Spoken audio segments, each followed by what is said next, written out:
Hey everyone, welcome back to our channel. If you're dealing with the frustrating F3E1 error code on your Whirlpool oven, you're in the right place. This error can really throw a wrench in your cooking plans, but don't worry, I'm here to break it down for you step by step. Let's start with what this code actually means.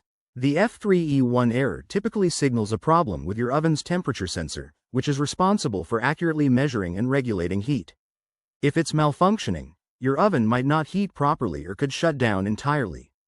Now, let's dive into the common causes. The primary culprit is often a faulty temperature sensor that's worn out from regular use.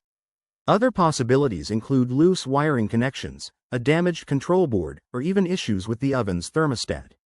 Environmental factors like power surges or accumulated dirt can also play a role, so it's worth checking those out.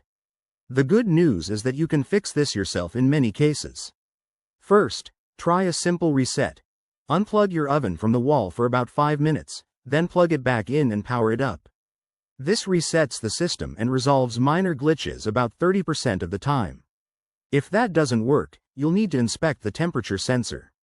Located at the back of the oven, it's usually a probe connected by wires. Make sure the connections are secure and clean any buildup with a soft, dry cloth. If the sensor is damaged, you might have to replace it. Head to the Whirlpool website or a trusted appliance parts store to get a compatible replacement for your model. Installation is straightforward. Disconnect the old sensor, plug in the new one, and reassemble.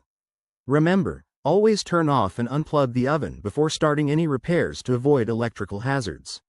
In more serious scenarios, like a faulty control board, it's best to call a professional technician. They have the tools and expertise to handle complex issues safely. By following these steps, you should be back to baking in no time.